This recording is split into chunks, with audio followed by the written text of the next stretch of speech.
Hey everyone, Stratabean here, and welcome back to the channel. Today, we're crossing the Tiro shores to Meletis to meet the two commanders who define diplomacy, generosity, and inevitability all at once, Kynaios and Tiro of Meletis. Kynaios and Tiro are a 2/8 legendary human soldier that costs 4 mana and ink, and their effect is, at the beginning of your end step, draw a card. Each player may put a land card from their hand onto the battlefield, then each opponent who didn't draws a card. It sounds friendly because it is, but beneath that generosity lies a quiet, beautiful truth. The faster everyone draws, the faster you win. This is a deck about sharing abundance, about making the table flourish, and then bending that prosperity into your victory. If you love politics, pillow forwarding, engines, and alternate win cons, this is the deck for you. Let's get into it. Overview. At its heart, this deck has 3 goals. 1. Accelerate everyone's card draw so the table becomes a fountain of value. 2. Turn all the collective abundance into personal inevitability through wheels, token engines, and lab maniac wins. And 3. Stay alive behind a fortress of protection, symmetry, and soft control until your victory quietly manifests. You're not bullying the table, you're guiding it. Every extra card drawn becomes a resource, every land drop fuels the machine, and every turn cycle brings you closer to an ending your opponents never saw coming. Core synergies. Kynaios and Tiro are the heart of this deck.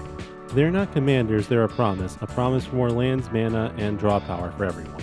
With engines like Quain, Interent Meddler, Selvala, Explore Return, Master of Ceremonies, Glunch the Bestower, Mana Flare, Heartbeat of Spring, and Mana Reflection, you'll accelerate the table even further while working extra cards, extra mana, and extra friends. Once the generosity starts flowing, we tap into the real engine, mass draw. Cards like Howling Mind, Font of Mythos, Folio of Fancies, Force Fruition, The Second Doctor, and Humble Defector turn the table into a card-drawing river. But here's the secret, you're the only one prepared to harness the flood. Rhystic Study, Fairy Mastermind, Smothering Tithe, and Consecrated Sphinx ensure that every card your opponents draw fuels your hand even faster. And with Leyline of Anticipation and Tidal Barracuda, you turn that card advantage to a constant instant speed presence. With so many cards being drawn, some of the deck's most powerful synergies emerge. The Locust God turns each card you draw into an immediate aerial swarm. Xerath the Rising Storm converts your opponent's draws into snakes. Ominous Seas builds Krakens out of thin air. And Joral Moanvali Recluse creates an endless stream of cats. You're not just drawing cards, you're building inevitability with every draw trigger. This is where generosity becomes power. Support and control.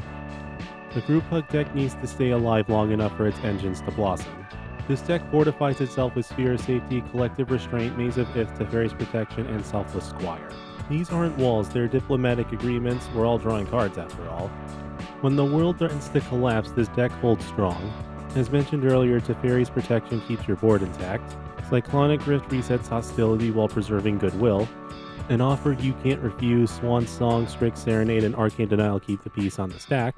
You're not locking the table out, you're simply redirecting disaster so everyone can continue enjoying the prosperity.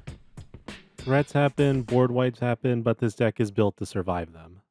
Crucible of Worlds rebuilds your land engine, Dryad of Elysian Grove and Bloom Tender restore your mana, and Crewfix, God of Horizons lets you save everything, forever. The city of Meletis may tremble, but it never falls. Win conditions. So with all this drawing and ramp, how do we actually win? Your first way to win is with Approach of the Second Sun. Use it, then cast any of the following spells. Mystical Tutor, Solve the Equation, Windfall, or Narset's Reversal. After you get Approach of the Second Sun to your hand through any of these cards, cast Approach of the Second Sun again to win the game. Of course, when you draw this many cards, the second path emerges, Lab Maniac or Jace Wielder of Mysteries. Your deck evaporates, your hand swells, and suddenly you transcend. All your draw engines accelerate this dramatically, often turning opponents' spells into fuel for your own ascension. And then there's the third path, tokens. Locust God, Xeris, Monkulus Sword, and Jorail are all of your token engines.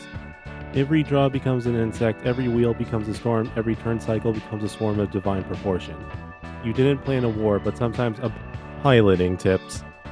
In the early game, ramp lightly, set up your group hug draw engines and cast Kynaios and Tiro early. You're the table's friend, play like it.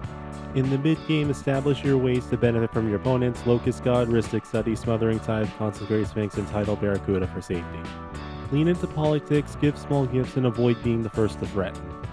And in the late game, pick your win con, Approach to the Second Sun, Lab Maniac, or tokens. You'll know when the table is ready, but remember, this deck does not win through pressure, but through inevitability.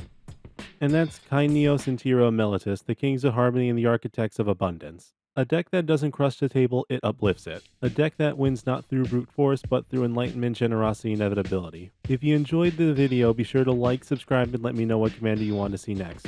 Until next time, bye.